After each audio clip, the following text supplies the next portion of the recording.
Hello दोस्तों, आज हम सब प्रायवाची से संबंधित प्रश्नों को सॉल्व करेंगे और कुछ महत्वपूर्ण प्रायवाची को देख लेते हैं। जैसे कि पहला दिया है अग्नि। अग्नि की प्रायवाची का क्या क्या होता है? तो अग्नि की प्रायवाची होता है अनल, वही, हुतासन, पावक, कृषाणु, आग, वानर।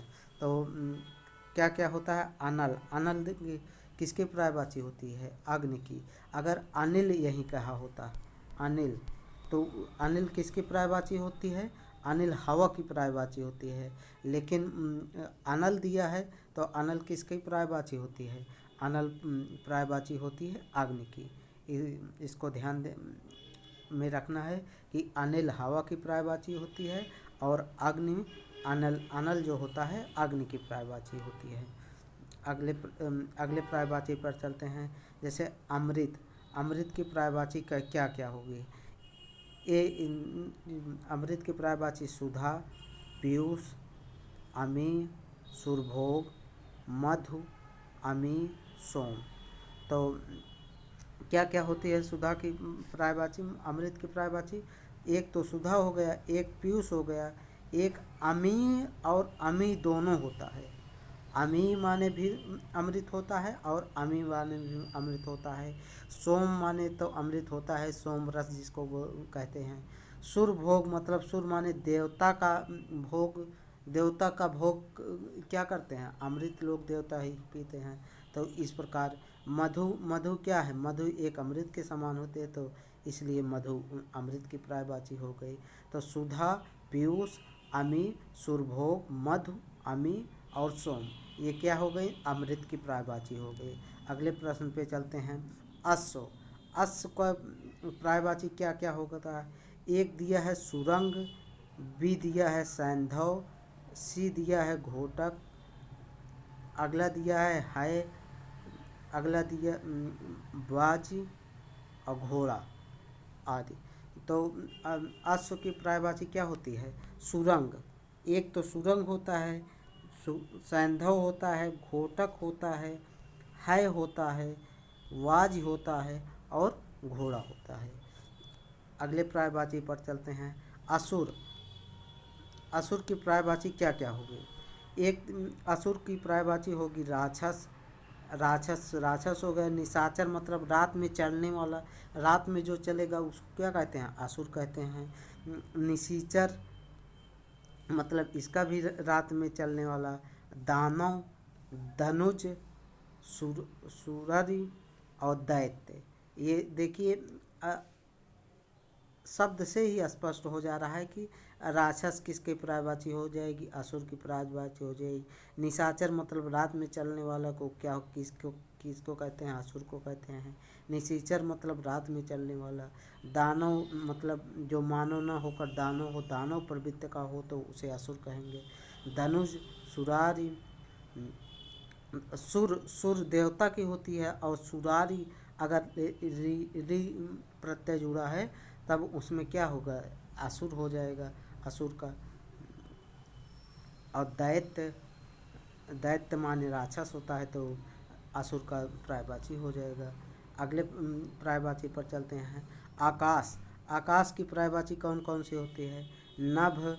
नभ माने आकाश, गगन माने भी आकाश, अंबर, अंबर भी माने भी आकाश, व्योम माने आकाश, तारापथ माने आकाश, अभ्र माने आकाश, अनंत माने आकाश, अंतरिक्ष माने आकाश, शून्य माने आकाश। इतने आकाश की प्रायवाची होती है। तो कौन कौन से होते हैं? शून्य और व्योम। शून्य, शून्य को ज़्यादा ध्यान देना। शून्य क्योंकि अब शून्य से लगाएंगे कि पृथ्वी होता है, लेकिन शून्य कैसे? शून्य किसकी प्रायवाची है? आकाश की प्रायवाची है। और व्योम, व्योम को भी ध्यान में रखना चाहिए कि इसको समझकर इसको अमृत की प्रायवाची समझ लेते हैं, क्योंकि अमृत में सोम है, जबकि व्योम किसकी प्रायवाची है? आकाश की प्रायवाची है। अंबर माने आकाश तो होता ही, गगन माने आकाश होता ही है। अनंत माने जिसका कोई अंत ना हो, तो इसका मतलब हो गया कि आकाश हो गया। अभ्र हो गया। तारापथ, तारापथ, तारा कहाँ पर चलता है? तो आकाश में ही चलता है, तो इसीलिए इसको तारापथ की पर्यायवाची हो गया। इस प्रकार अगर रिलेट करके हम पढ़ते हैं तो आसानी से याद हो जाएगा। अगले पर्यायवाची पर चलते हैं। आँख, आँख की पर्यायवाची क्या है? चक्षु, चक्षुलोचन, ये क्या हो गया? आँख की पर्यायवाची। दृग, दृग माने देखना, देखना के किससे देखते हैं? आँख से देखते हैं, तो दृग हो गया। नेत्र, नेत्र तो आँख होता है। नयन आँख होता ही है। अक्ष, अक्ष याद करना है कि अक्ष किसकी पर्यायवाची है? तो आँख की पर्यायवाची होती है। तो अक्ष, चक्षु, लोचन, दृग, नेत्र, नयन, अक्ष, ये किसके पर्यायवाची हैं? आँख की पर्यायवाची हैं। अगले पर्यायवाची पर चलते हैं। इंद्र, इंद्र की पर्यायवाची कौन कौन सी है? एक दिया है शक, फिर सुरंदर, फिर सुरपति, फिर देवेंद्र, फिर सुरेश, सचिपति, महेंद्र, देवराज, माघवा, इतने पर्यायवाची होते हैं इंद्र के। तो शक, शक किसकी पर्यायवाची हो जाएगी? इंद्र की। सुरंदर, सुरंदर, सुरंदर की किसकी पर्यायवाची हो जाएगी? इंद्र की। सुरपति मतलब देवताओं के पति, सुरपति, तो कौन हो जाएंगे? इंद्र हो जाएंगे। देवेंद्र, सुरेश, सचिपति, और महेंद्र, देवराज, माघवा, ये सब किसके पर्यायवाची हो जाएंगे? इंद्र के पर्यायवाची हो जाएंगे। अगले प्रश्न पे चलते हैं। ईश्वर, ईश्वर के पर्यायवाची कौन कौन कौन से होंगे? एक है परमेश्वर, कहते नहीं परमेश्वर, ईश्वर है, और परमात्मा, पार ब्रह्म, परमेश, प्रभु, जगत पिता, जगन्नाथ, जगदीश, जगदीश, जगन्नाथ, जगत पिता, ये तीनों किसके पर्यायवाची हो गए? ईश्वर के पर्यायवाची हो गए। तो परमेश्वर, परमात्मा, पार ब्रह्म, परमेश और प्रभु, जगत पिता, जगन्नाथ और जगदीश, ये किसके सब पर्यायवाची हैं? ईश्वर के पर्यायवाची हैं।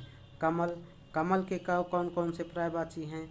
एक होता है जलज, जल, जल, जल के पर्यायवाची में अगर हम अंत में ज प्रत्यय जोड़ देते हैं, अगर हम ज प्रत्यय जोड़ देते हैं तो वो किसकी पर्यायवाची बन जाता है? कमल की पर्यायवाची होता है। जैसे जलज हो गया, जल में जा जुड़ गया, तो ये किसका पर्यायवाची बन गया? कमल का पर्यायवाची बन गया। वारी, वारी मतलब जल होता है, इसमें ज प्रत्यय जोड़ दिया, वारिज, तो वारिज किसकी पर्यायवाची हो गई? कमल की पर्यायवाची हो गई। नीरज, नीर माने पानी होता है, तो जा प्रत्यय जोड़ दिए तो इस कमल की पर्यायवाची बन गई। अम्बुज, अम्बुज हो गया। और अपंक रूह, सरोज, पंकज, सरसिज, सरसिज मतलब तालाब में जो उगने वाला, तो इसके इसीलिए इसका नाम कमल, कमल की पर्यायवाची हो गया। पंकज मतलब कीचड़ में उगने वाला, तो इसका नाम कमल हो गया। तो नलिन, नलिन, कुबलय, अरविंद, पद्म, उत्पल, पुंडरीक, पुंडरीक, कंच, राजीव, राजीव इम्पॉर्टेंट है। तो कमल की क्या क्या पर्यायवाची है?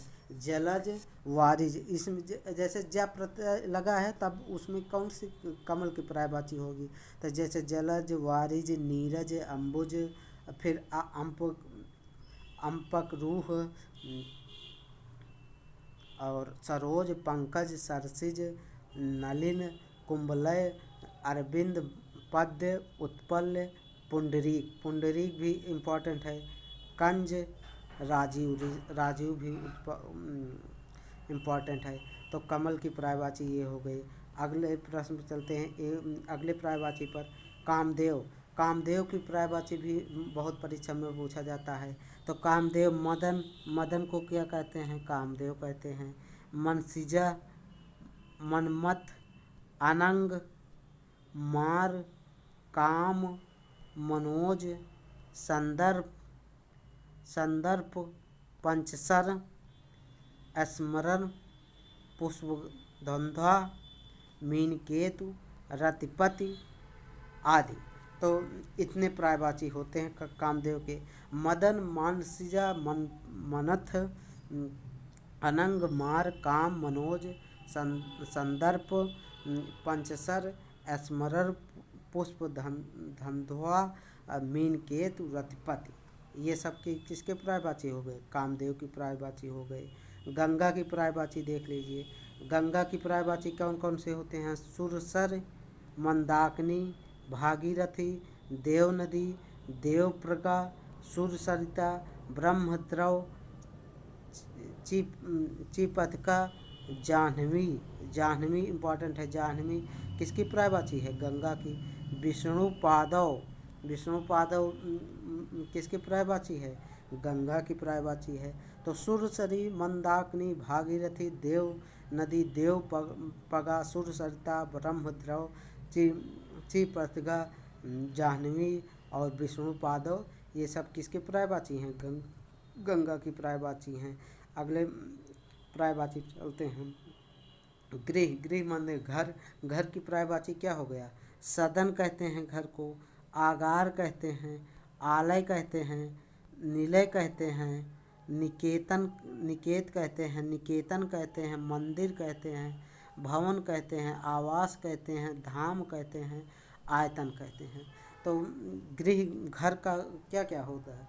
जैसे सदन, सदन को घर कहते हैं, आगार को घर कहते हैं, आलय, आलय जैसे विद्यालय जुड़ गया, इसमें भी आलय विद्या का घर। और निलय हो गया, निकेत हो गया, निकेतन हो गया, मंदिर हो गया, भवन हो गया, आवास हो गया। ये सब क्या हैं? गृह के प्रायवाची हैं। अगले प्रायवाची पर चलते हैं।